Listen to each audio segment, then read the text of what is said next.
Pernikahan itu adalah salah satu perjalanan hidup seseorang. Yang perlu kita paham. Perjalanan hidup seseorang. Kita nggak tahu seseorang itu melakukan pernikahan sekali, bisa 2 kali, bisa 3 kali, bisa 4 kali, bisa 5 kali. Nah ini perjalanan hidup seseorang yang kita nggak tahu sampai dengan akhir hayatnya. Banyak orang ingin menikah, ya. Bapak udah nikah belum sini? Ada yang belum nikah sini? Harus nikah. Karena Nabi SAW telah menganjurkan ya ma'asyarus sahabat, wahai pemuda-pemudi, man istata'a, barang siapa yang sudah mempunyai kemampuan falyatazawwaj, menikah. Tapi kalau tak mampu menikah, maka kata Rasulullah SAW, Bapak dengan puasa menikah. Itu yang paling kita pilih ya tidak adalah ketimbang puasa ya. Banyak orang menikah ya, karena ingin bahagia ya. Ingin bahagia ya. Sehingga ada pertanyaan, memangnya kalau sebelum nikah belum bahagia? Nah ini ya. Ketika dia ingin menikah, harapannya ingin bahagia. Apalagi ingin memiliki teman hidup. Kalau kita punya teman hidup kan enak, ya. Sepanjang hidup kita ada temannya maksudnya. Ya. Apalagi ingin memiliki tempat pulang. Kalau kita capek dari kerja, dari aktivitas kita, ya. Kemudian kita pulang, ada tempat yang kita rindukan untuk pulang. Coba kalau kita nggak punya istri, ya, atau nggak punya suami, ya, nggak ada yang dirindukan untuk pulang. Nah, ada nggak pulang-pulang ya? Jalanan. Ya. Apalagi yang diharapkan seseorang ketika dia menikah, ingin mendapatkan kasih sayang. Kita senang kalau mendapatkan kasih sayang, ya. Disayang-sayang sama istri, enak kan? Coba kalau dikeberutin sama istri kan pulang rumah dikeberutin. Apalagi ingin memiliki keturunan. Ya, orang yang menikah pasti ingin memiliki keturunan. Sampai-sampai Nabi Ibrahim di usia 80 tahun belum juga dikenal. Sampai-sampai beliau berdoa, Rabbi habli minas shalihin, Rabbi habli minas shalihin. Itu doa Nabi Ibrahim. Bahkan Nabi Zakaria sampai usia 120 tahun juga belum diberikan keturunan. 120 tahun, Bapak juga 120 tahun. Nabi Zakaria sampai 120 tahun belum juga diberikan keturunan. Sehingga beliau selalu berdoa. Tertuang dalam surah Ali Imran ayat 38, doa Nabi Zakaria, Rabbi habli min ladunka dzurriyyatan thayyibah innaka sami'ul du'a. Jadi kalau bapak belum punya anak, belum punya keturunan, boleh baca doa seperti doanya Nabi Zakaria. Bapak bisa lihat dalam surah Ali Imran ayat 3. Rabbi habli min ladunka dzurriyyatan thayyibah innaka sami'ud du'a. Yang artinya ya Tuhan, berilah dari sisimu dzurriyyatan thayyibah, keturunan yang thayyibah, keturunan yang baik.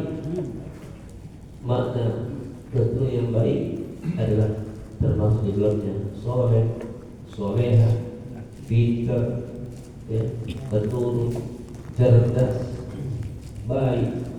Itu yang diharapkan oleh Nabi Zakaria dalam doanya, Rabbi habli min ladunka dzurriyyatan thayyibah innaka sami'ud du'a. Apalagi yang diharapkan ketika seorang menikah, ingin hidup bersama, ingin hidup bersama dengan orang yang dicintai. Kita kan enak kalau hidup bersama dengan orang yang kita cintai. Apalagi ya, kita cinta kepada istri kita, merupakan orang yang kita cintai dari mulai sekolah, mungkin dari SD, SMP, SMA sampai kuliah, dari mulai cinta monyet ya, sampai cinta yang betul-betul cinta, sampai fase masuk ke dalam pernikahan. Itu yang diharapkan oleh orang-orang yang menikah. Namun perlu kita pahami bersama bahwa pernikahan bukanlah tempat mencari manusia yang sempurna. Ini yang harus kita pahami. Tidak ada manusia yang sempurna yang kita nikahi, yang bisa kita nikahi. Istri kita tidak sempurna, jangan marah-marah.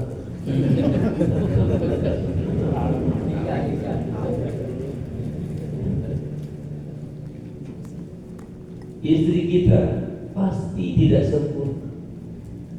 Begitu juga suami pasti tidak sempurna. Jadi jangan berharap bahwa dengan kita menikah kita menemukan sosok pasangan hidup kita yang sempurna. Tidak ada. Justru pernikahan itu adalah tempat dua manusia yang tidak sempurna, yang mau belajar menjadi lebih baik bersama-sama. Itu yang harus kita pahami. Karena itu pernikahan bukan hanya isinya I love you, aku cinta kamu. Pagi-pagi I love you, siang I love you, ya gitu. Bapak sering I love you. Kenapa itu? Tidak mungkin kita isinya pagi-pagi, siang, sore, malam I love you. Tidak. Jadi pernikahan itu tidak hanya isinya I love you, tetapi yang paling penting adalah dalam pernikahan itu kita mau menjaga pasangan hidup kita. Kita mau menghormati pasangan hidup kita. Kita mau mendengarkan pasangan kita. Kita mau berjuang bersama pasangan hidup kita. Dan kita mau bertanggung jawab bersama. Ini yang harus kita pahami. Dan yang paling penting kita mau setia bersama. Tahu setia? Bukan dalam arti yang lain, setia tikungan ada, bukan. Kadang-kadang oh di situ lagi-lagi setia, benar iya. Tapi setiap tikungan ada yang dilirik, bukan gitu. Ini betul-betul setia. Banyak harapan yang diinginkan seseorang yang menikah. Yang pertama ingin mendapatkan teman hidup, teman yang bisa diajak berjalan bersama dalam suka dan duka. Kita perlu menikah karena ingin ya, mempunyai teman hidup, teman yang bisa diajak bersama-sama dalam suka dan duka. Bisa jadi teman bicara kita. Kan enak kalau kita ada teman bicara, ya kan? Makanya itu kita harus sering bicara. Kadang-kadang suami istri nonton TV berdua, agak ngomong sepanjang TV ditonton. Itu kan enggak pas. Ya. Teman makan bersama, kan enak kalau kita makan bersama. Karena ada lagunya tuh, makan sepiring.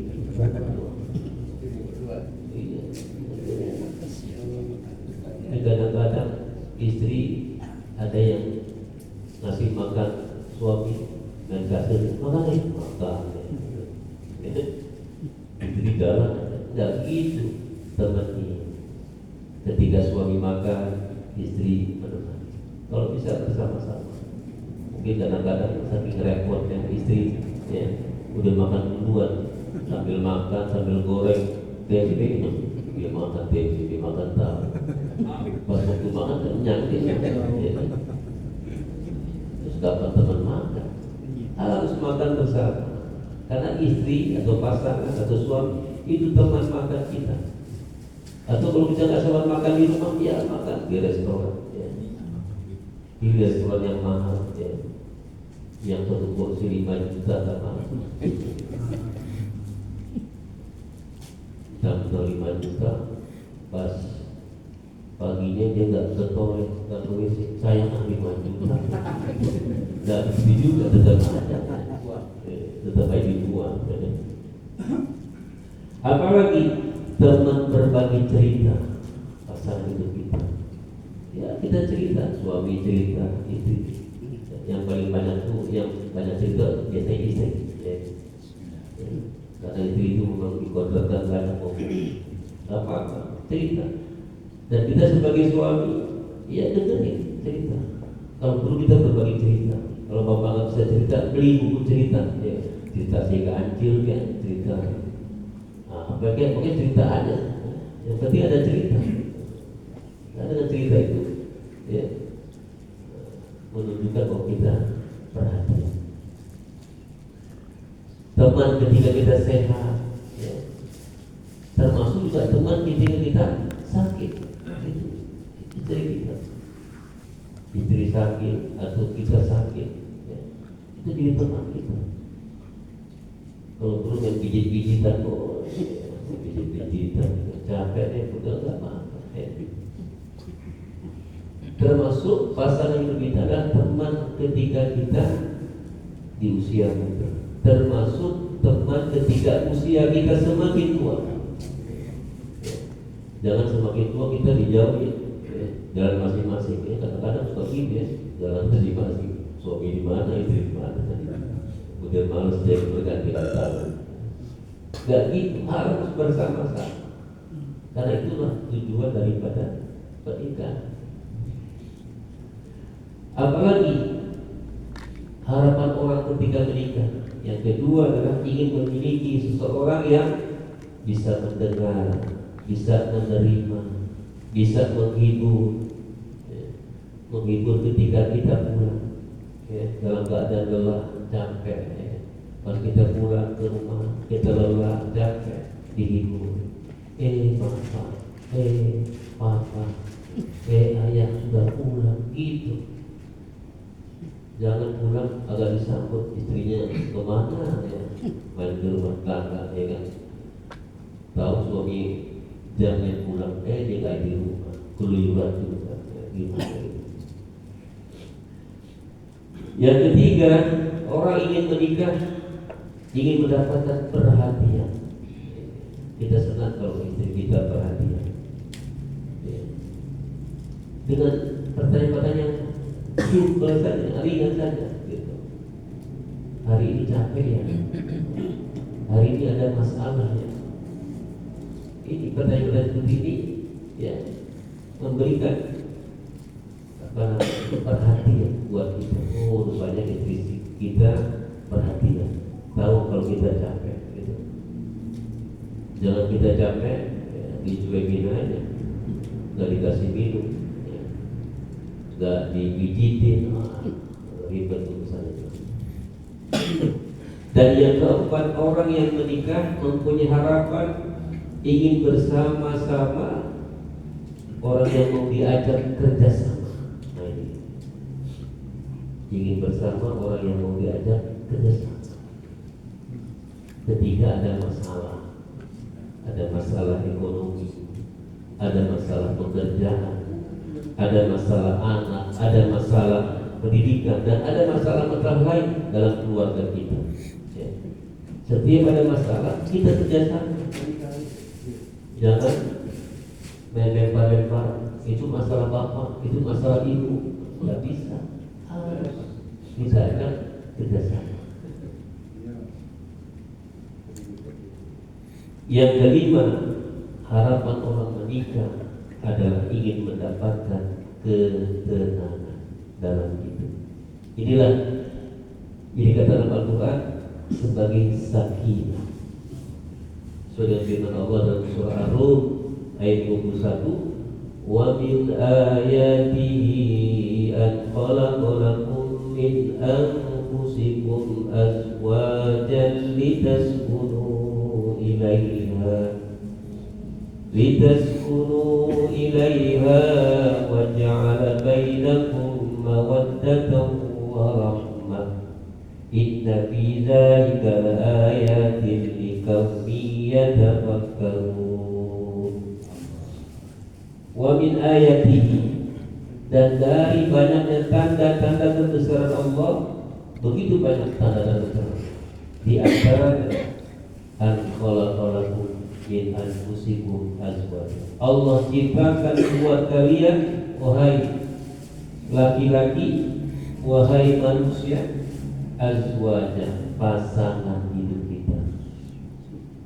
Allah menggunakan kata khalaq. Para ahli tafsir menjelaskan ketika Allah menggunakan kata khalaq, berarti Allah menciptakan sesuatu yang dulunya belum ada contohnya. Berbeda dengan kata ja'ala yang bermakna menjadikan, berarti ada contoh sebelumnya, ada sampel. Allah menjelaskan firman-Nya tentang azwaja, tentang pasangan hidup. Artinya Allah ciptakan kita berpasangan, atau Allah ciptakan pasangan hidup kita yang dulu tidak ada contoh. Kalau kita ketemu dengan pasangan hidup kita, ya, seperti ini.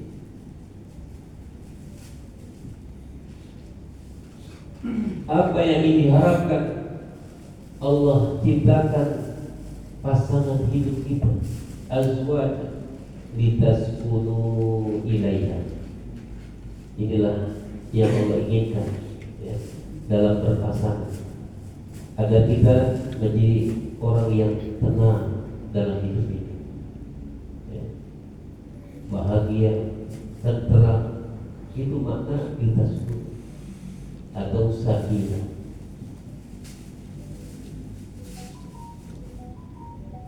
Kemudian baru Allah menyebutkan wa ja'ala bainakum mawaddah wa rahmah.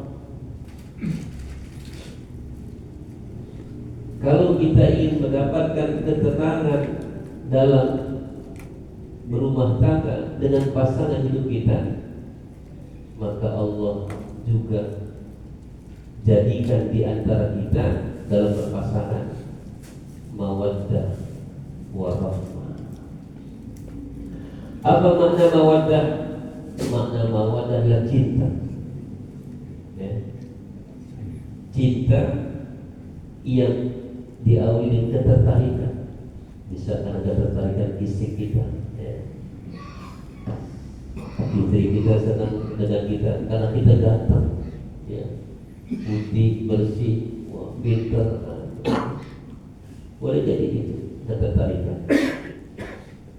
Kita senang istri kita karena putih, bersih, cantik, ya. Apalagi itu, bohai, apalagi, wah, banyak saja. Jadi kita tertarik, itu mawaddah. Berbeda dengan rahmah. Rahmah itu adalah kasih sayang penuh kelembutan, penuh dengan kepedulian dan peduli untuk bersama-sama menjaga kebersamaan. Itulah yang disebut dengan rahmah. Maka rumah tangga yang ada mawaddah wa rahmah itu isinya bukan hanya saya mencintai kamu. Jangan hanya isi I love you, my darling, my honey, apalah namanya sebutan kita, ya kan? My honey, my darling, sampai ada lagunya macam-macam, ya. Enggak seperti itu. Mawaddah wa rahmah adalah kita ingin baik-baik saja. Kita ingin menjaga kehormatan bersama. Kita ingin berada di tempat yang aman bersama. Itu makna mawaddah wa rahmah. Jangan isinya rumah tangga berantakan, ya. KDRT, tahu KDRT apa? Apa KDRT? Hah? Bukan, itu terjemahan yang lama. KDRT itu kurang duit ribut. Kurang duit ribut. Iya, kurang duit ribut. Kalau terjemahan yang lama, KDRT kekerasan dalam rumah. KDRT yang baru, kurang duit ribut. Itu terjemahannya. tinggalan Pak. Tinggal udah diganti terjemahan. Gak mungkin dia ya kalau kekerasan, kalau gak punya duit ya, kalau punya duit banyak insya Allah aman-aman. Hadirin jemaah sekalian, mawaddah atau cinta tidak selalu harus datang sebelum pernikahan.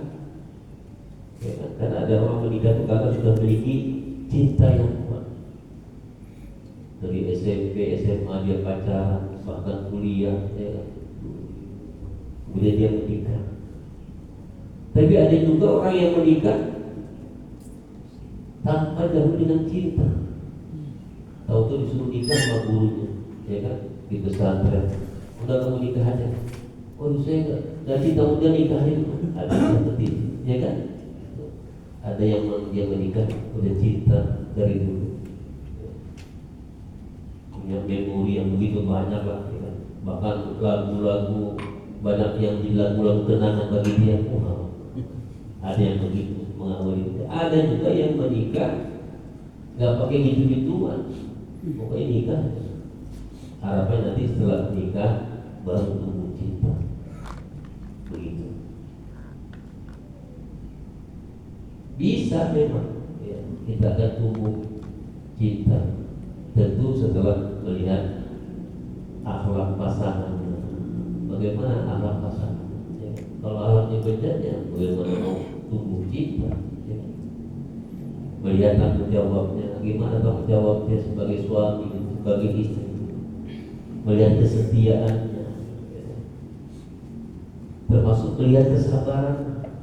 Kadang-kadang ada istri yang nggak sabar, ya kan? Anak travel dikit langsung dibanting. Jika anak-anak dari itu yang ada baterai, nggak bisa begitu. Setelah melihat perjuangan, dia semakin cinta. Maka jangan beranggapan kalau sebelum menikah belum ada cinta, itu akan gagal pernikahan. Enggak selalu demikian.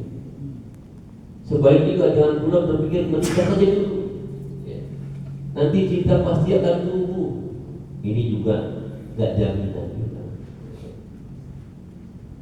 Karena cinta bisa tumbuh, ya, membutuhkan pupuk seperti tanah akan tumbuh. Ya. Apa pupuk supaya kita semakin cinta? Jadi ada akhlak yang baik. Tunjukkan akhlak yang baik, maka pasangan kita akan semakin cinta. Apalagi komunikasi. Semuanya harus komunikasi. Ada komunikasi. Ada kejujuran. Ya. Ini yang paling banyak jadi masalah sekarang. Suami kurang jujur atau istri kurang jujur. Ditanya, yang telepon dari siapa? Denny, padahal dia diganti nama. Kurang jujur, ya kan? Dan seterusnya, banyak sekali sekarang ya, sumber-sumber ketidakjujuran. Bagaimana kita akan tumbuh mawaddah, cinta, kalau nggak ada kejujuran, nggak ada tanggung jawab, nggak ada penghormatan masing-masing, ya, nggak punya rasa hormat. Istri nggak menghormati suami, suami nggak menghormati istri.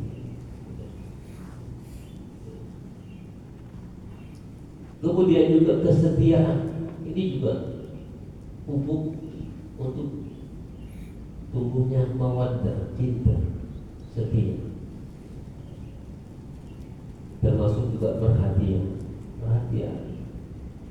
dengan istri, dengan suami, ya, seperti itu. Kadang-kadang ada istri ngajak, mumpung hari Minggu depan, mumpung hari Minggu, hari kuliah kita ke toko emas. Bapaknya diam, sampai istrinya ngomong, Pak, ayo dong ke toko emas. Diam lagi. Sampai-sampai istri ngajak ke toko emas. Ketika istrinya capek, baru suaminya ngomong, "Ma, dari tadi, dari awal Bapak diam aja. Kenapa? Diam itu emas." Emang Bapak juga punya duit. Aduh, pelit. Kira-kira gitu.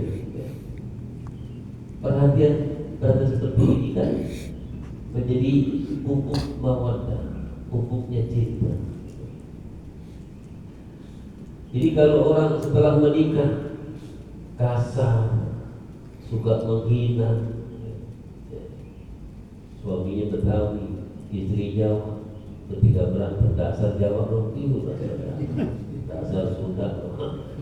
Jadi kenapa kata-kata suku ini kan perlu kita perbaiki. Setelah menikah dia nggak peduli, bahkan nggak setia, sering merendahkan pasangan. Istrinya orang kampung, dari kampung, dasar kampungan loh. Nah, nggak boleh kita merendahkan. Maka jangan heran mawaddah atau cinta yang ada itu akhirnya semakin lemah. Ya. Maka kita perbaiki. Maka tanyakan dalam diri kita, apakah ada mawaddah dalam diri kita? Apakah saya bisa menghormati dia? Apakah saya merasa aman bersamanya? Apakah saya bisa mempercayainya? Terus kita tanya. Jangan sampai kita hilang mawaddah dalam kita berumah tangga. Yang berikutnya, pernikahan itu bukan tempat menyembuhkan semua luka masa lalu. Ini biasanya pernikahan yang kedua, ketiga. Kadang-kadang ada orang menikah dengan janda, ya, atau dengan duda, atau dia menikah yang kedua, ketiga, ketemu pasangan janda yang punya masalah, ini cerai karena ditinggal begitu saja, atau dikhianati oleh suami pertama. Semua punya masalah. Makanya saya bilang, ya seseorang itu bisa saja mengalami pernikahan 2 kali, 3 kali, 4 kali. Ya. Bapak di sini berapa kali menikah? Rata-rata 1 kali ya. 1,5 Pak. 1,5. Saya lihat di rumah ada yang 2 Pak. Itu perjalanan hidup manusia, ya. Dari hidup manusia. Maka boleh jadi pernikahan itu, ya, menemui luka-luka masalah. Banyak orang masuk pernikahan dengan membawa masalah, terutama pernikahan yang kedua, ketiga. Ada yang pernah dikhianati oleh suaminya yang dulu, ditinggal pergi, gitu, tidak pulang-pulang, melebihi Bang Toyib. Makanya kita lagi lebaran, nggak pulang-pulang. Tentu nggak ada kabar, nggak ada yang kita. Ada yang pernah mengalami perceraian, ya, karena dicerai oleh suami, oleh istri, digugat cerai. Ada yang dulu pernah hidup serba kekurangan dengan suami atau istri yang pertama, ya. Atau pernah kehilangan pasangan karena kematian, ya kan? Seorang janda suaminya mati, ya udah, masalahnya seperti kita nikahi, kan? Dia punya pengalaman, masa buku pernah meninggal suatu, sampai ada satu penista itu, ya, kiai nanya kepada jemaah, "Ibu sudah berapa kali nikah?" "Sudah 3 kali." "Oh, 3 kali. Oh, 3 kali ya. Suaminya masih ada?" "Iya, suami pertama sudah meninggal ketika menikah setahun. Suami kedua juga meninggal juga ketika menikah 3 bulan.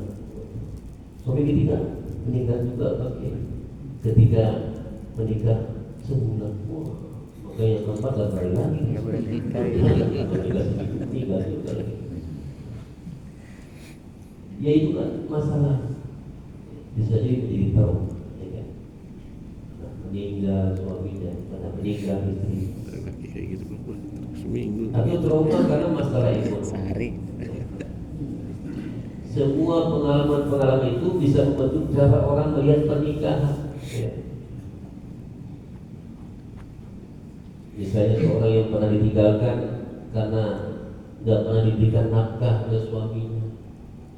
Kemudian dia ketemu lagi laki-laki yang menurut dia bertanggung. Dia mau menikah dan mau dinikahi. Tapi laki-laki dia punya trauma. Jangan-jangan ya dia nggak mau ngasih duit lagi. Begitu juga pasangan yang salah sangka lagi. Jangan-jangan istri saya ya, menikah dengan saya karena saya punya duit banyak. Jangan-jangan saya dijadikan ATM doang, macam-macam. Ya. Akhirnya terjadi kesalahan seperti itu. Maka sebelum menikah harus belajar saling memahami. Ini yang perlu kita lakukan. Apa yang harus kita pahami? Kita pahami yang kita hadapi itu istri kita, suami kita, orang baik atau orang jahat. Jangan sampai dia punya pandangan seperti itu. Masalah itu memang harus dipahami, tapi jangan sampai jadikan senjata untuk melukai pasangan. Udah menikah, tahu ya, istrinya, "Guru, kamu dicerai sama suami kamu karena kamu berkhianat." Wah, jadi senjata. Setiap kali ada masalah, ya, jadi pertengkaran yang kayak jadi trauma-trauma lalu diceritain lagi. Wah, ini kapan selesai rumah tangga? Kalau istrinya seperti itu. Apalagi yang menjadi masalah dalam rumah tangga, masalah ekonomi antara kebutuhan dan tuntutan. Banyak rumah tangga bertengkar karena masalah uang. Tadi yang saya bilang, masalah KDRT, kurang duit, ribut. Tapi sesungguhnya masalahnya bukan hanya uang tadi, bukan masalah uang, tapi di balik uang itu ada rasa aman. Ya. Kalau suami istri ya, siap dengan keuangan, ya, maka itu menjadi rasa aman. Kan nggak enak setiap istri minta duit nggak punya duit, atau suami suka ngumpetin duit di balik peci hitam sampai istri nyari mana duit. Itu ribet besar. Soal harga diri istri, soal harga istri ngemis, atau ketakutan sekali. Dia minta uang, ketakutan, hilang kepercayaan dan seterusnya. Jadi jangan sampai masalah ekonomi berubah menjadi masalah yang besar. Maka sebelum menikah harus ada keterbukaan di antara suami istri. Ya. Suami harus jujur, berapa sih penghasilannya? Ya, harus jujur. Kadang-kadang suami tidak jujur. Ya. Gajinya 10 juta dibilang 2 juta. Begitu. Jelasin apa pekerjaan suami. Ya. Ojek misalnya. Tiap kali dapat berapa kan? Terus apa tanggungannya? Siapa? Istrinya. Istri Sama siapa? bagi yang menikah, yang kedua, ketiga, kan harus jelas. Istri pertama harus tahu, istri kedua harus tahu Istri berapa di rumah tanggungan. juga cerita. Dia menanggung istri pertama, menanggung istri kedua, beserta anak-anaknya. Itu harus dikasih tahu. Apa yang mampu diberikan? Nah, saya mampu hanya memberikan kamu sekian, silakan ungkapkan. Ya. Dan apa yang belum mampu diberikan? Nah, itu juga perlu. Saya nggak mampu, ya, ngajak kamu healing, traveling ke Amerika setiap tahun. Nggak apa-apa, kita kasih tahu. Karena istrinya kepengen ke Amerika, ya kan? Suami pengennya Amerika.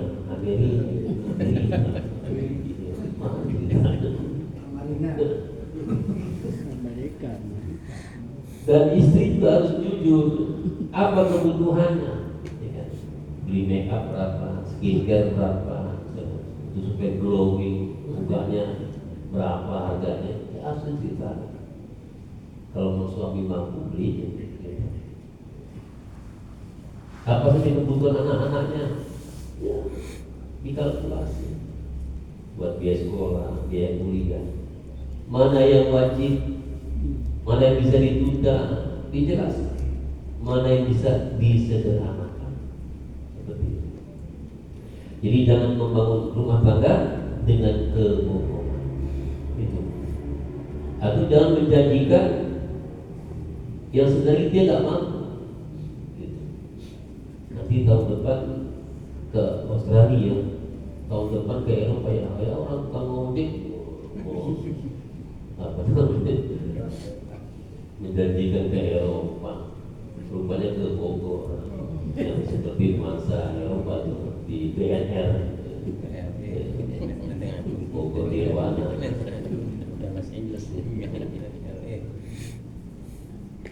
Jadi rumah tangga itu harus dibangun secara realistis saja. Kita jangan terlalu berlebihan. Dan juga jangan membandingkan kehidupan kita dengan orang lain. Jangan melihat rumah tangga tetangga. Sampai-sampai ada omongan, mengapa ya saya tidak bisa seperti mereka. Sampai-sampai istri ngomong sama suami, Mas lihat itu tetangga kita sebelah mesra sekali. Sebelum suaminya kerja, ya, istrinya dicium, kok masih enggak seperti itu. Ya sudah sih kepengen seperti itu, cuma saya kan belum kenal sama tetangga saya. Tidak gitu terus. Hadirin jemaah sekalian, intinya pernikahan adalah ibadah yang panjang. Ya, dan itu jangan menikah hanya karena kasihan. Karena ada orang menikah karena kasihan, ya. Kedua menikah aja. Atau karena takut kalau dia sendirian. Atau karena usia udah tua, atau karena tekanan keluarga. Banyak cerita-cerita film-film yang menceritakan, oh kamu tahun depan harus nikah, jika ditekan oleh keluarga harus nikah. Atau karena gengsi teman-teman itu pada nikah, kok kamu belum nikah ya? Atau sudah terlanjur lama berhubungan. Jadi menikah itu adalah ibadah yang panjang. Jangan nikah karena seperti itu. Rasulullah SAW bersabda, la tunkahul ayyib hatta tusta'mar, wa la tunkahul bikru hatta tusta'zar. Ini sampai jam berapa nih kita? Iya. Betul. Senang juga tanya Pak. Betul. Karena tadi agak lama nilainya. Begitu. Karena bahasa nikah yang ingin saya sampaikan bisa 5 jam. Kalau bertahan. Sudah mulai tanya jawab. Sudah mulai. Jadi, Terutama Pak Dayat. iya. Yang jomblo. Ketika kita menikah, Rasulullah memberikan satu batasan.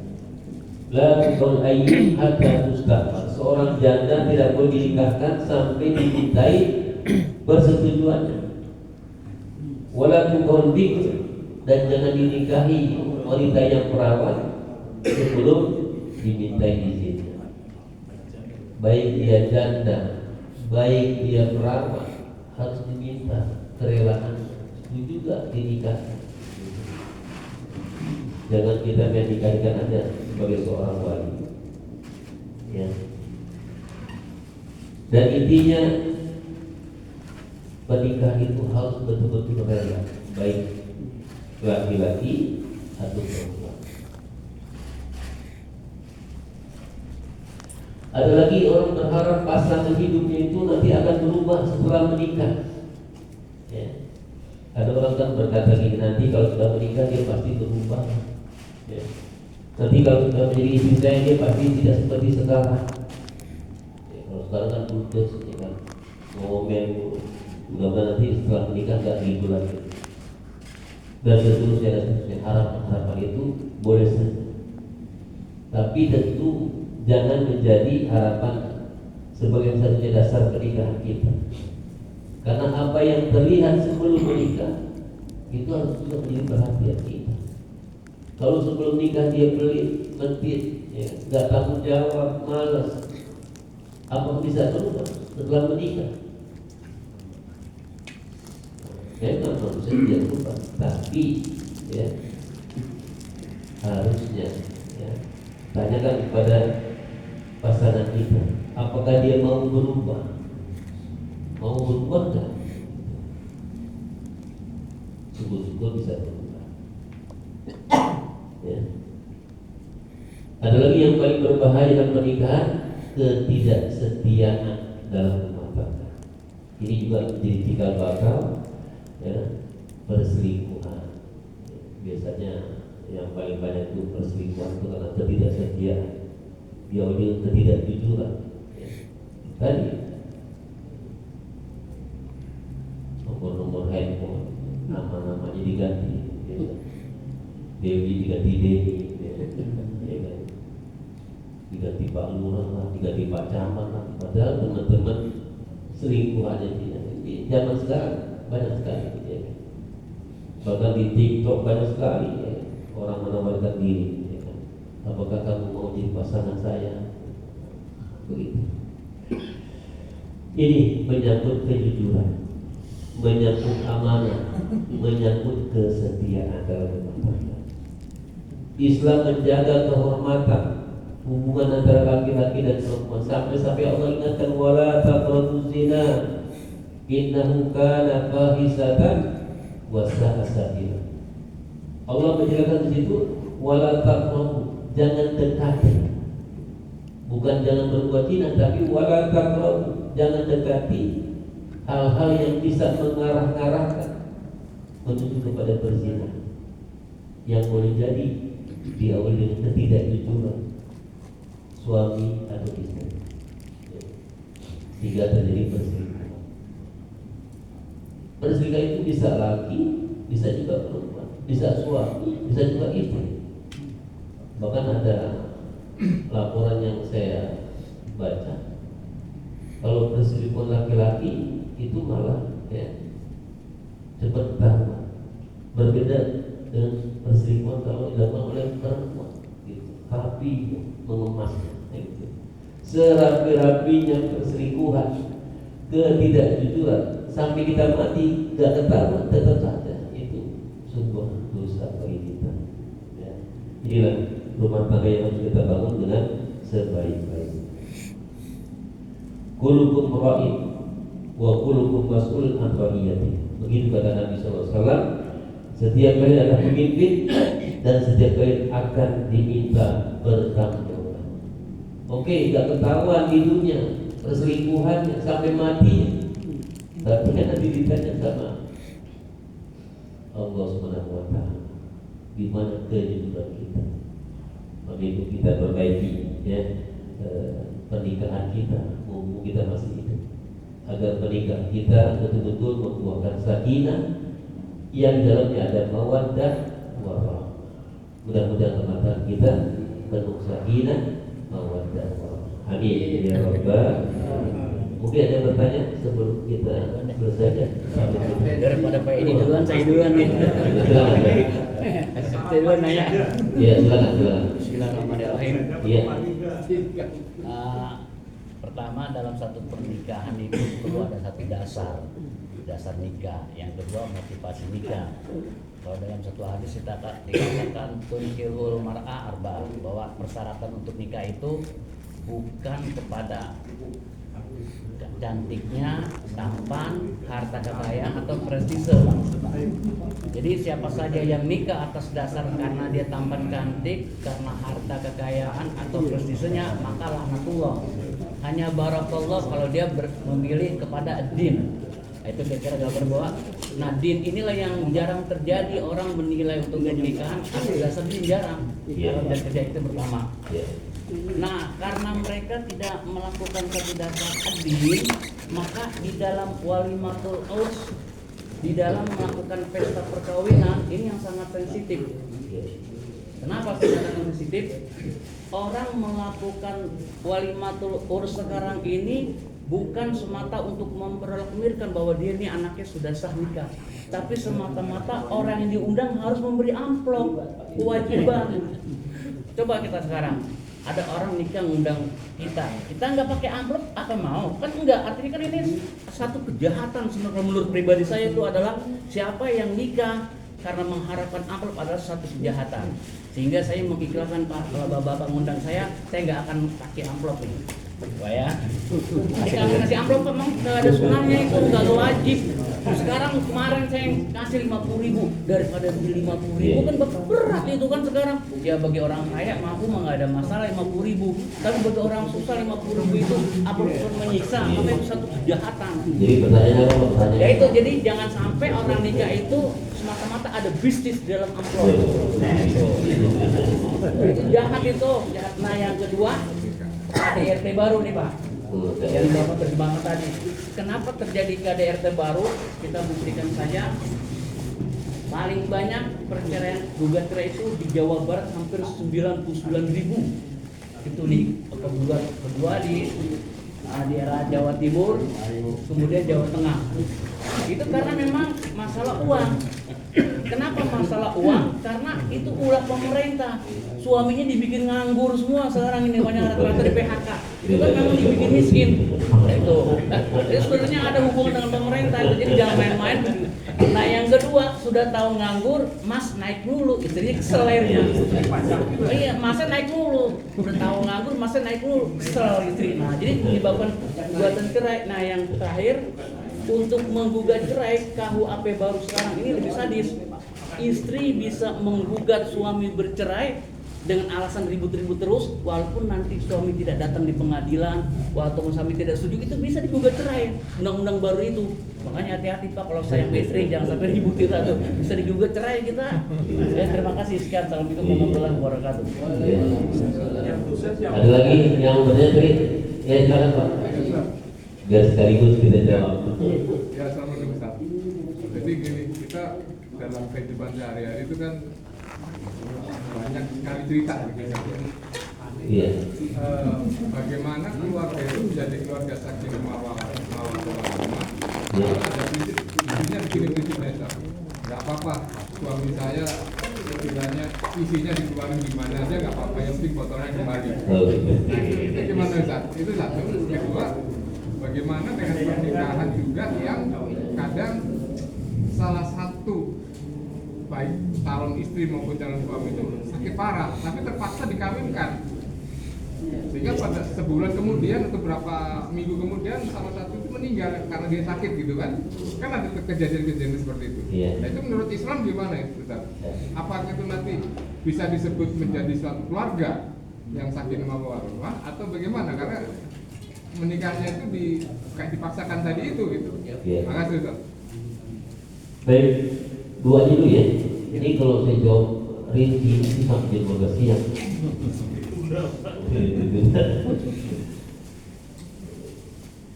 Berangkat dari hadis Rasulullah SAW yang juga tadi dijelaskan oleh penanya. Rasulullah bersabda, "Tukahul mar'ah bi arba." Dinikahi wanita itu karena 4 hal. Yang pertama kata Nabi, 5 lihat karena harta. Yang kedua li hasabiha atau li nasabiha karena nasab, karena keturunan. Yang ketiga wali jamaliha karena kecantikan. Kemudian yang keempat wali diniha karena agamanya. Dan Rasulullah menjelaskan fasfar bidzatid din taribat yadaka. Dirilah yang memiliki agama. Ya. Niscaya engkau mendapatkan keberuntungan. Rasulullah SAW mengarahkan kepada kita memilih pasangan yang agamanya baik. Boleh jadi dia cantik, banyak duit, banyak harta, keturunan bangsawan, keturunan orang yang terhormat, ya. Tapi yang diutamakan kata Nabi SAW adalah yang memiliki agama. Tetapi agama yang harus didasarkan itu sangat penting. bukan sekedar penampilan. Ini kadang-kadang agama cuma jadi kemasan doang. Ya, kalau dia rajin ke masjid Nurul Hidayah, ya, berarti dia agamanya bagus. Enggak juga. Ya. Lihat akhlaknya, lihat kejujurannya. Rajin ke masjid tapi gak jujur, gimana ceritanya? Ya. Kesetiaannya, tanggung jawab, cara memperlakukan orang lain. Jangan hanya terlihat rajin ibadah, tapi suka menghina pasangan. Rajin ke masjid, ya. Tapi kalau sama istri, sama suami, waduh, hina-hina, itu gak baik. Jangan hanya pandai bicara soal agama pintar dan sampai berdebat soal hadis, soal tafsir. Yang jelas adalah bertanggung jawab gak ya? Ini yang Rasulullah katakan, pilihlah karena agama. Jadi agama di situ maknanya luas. Jadi ukuran kesalehan seseorang itu bagaimana ia memperlakukan orang yang paling dekat dengannya dengan baik. Gitu. Saya nggak bicara tentang amplop ya. Soal amplop itu masalah ilahiah, ya. Ada yang suka, ada yang nggak suka soal amplop. Jadi termasuk ya, orang yang suka amplop juga. Nggak mungkin lah itu. Ketika kondangan ya pasti senang lah, kan? Mungkin maksudnya jangan ada keterpaksaan, ya. Jangan ada keterpaksaan. Memang kita nggak boleh terpaksa ngasih apapun, termasuk ngasih amplop, ya kan? Saya kalau khutbah di Nurul Hidayah saya nggak mau terima amplop. Lagi khutbah dikasih amplop karena ada nanti dan telepon. Dasar sama tidak. Soal botol daripada botol. Yang penting botolnya pulang, isinya boleh hilang. Di mana aja. Ada orang ngomong seperti itu. Itu masuk dalam kelompok zina. Ya. Biar bagaimanapun itu masuk dalam kelompok zina. Iya, suaminya terpulang menemui istrinya, tapi di luar rumah dia selingkuh. Ya, dengan ketidakjujuran, ya kan? Bermain dengan perempuan lain, ya kan? Atau sebaliknya istri bermain dengan suami lain, gitu. Ada orang seperti itu, ya. Jadi yang maksud dengan bodoh tetap pulang, tetap itu dalam kelompok zina. Karena itu masuk dalam perselingkuhan, ya kan? Mau dia pulang botol atau dia pulang botolnya tetap saja itu perselingkuhan, ya kan? Ketidakjujuran, ya kan? Dan masuk dalam kelompok wala taqrabuz zina. Jangan mendekati hal-hal yang mengarah kepada perzinahan. Innahu kana fahishatan wa sa'a sabila. Zina itu ya adalah jalan yang paling buruk, itu cara yang paling buruk. Kalau mau dekat dengan perempuan, dia menikah. Ya. Jadikan istri yang kedua, ketiga, keempat, begitu. Ya. Jangan botolnya doang pulang. Nah, gitu. Saya rasa itu saja jawaban yang saya bisa sampaikan. Mudah-mudahan tidak puas, ya, karena saya bukan orang yang suka memuaskan, ya. Demikian yang dapat saya sampaikan, mudah-mudahan bermanfaat bagi kita semua.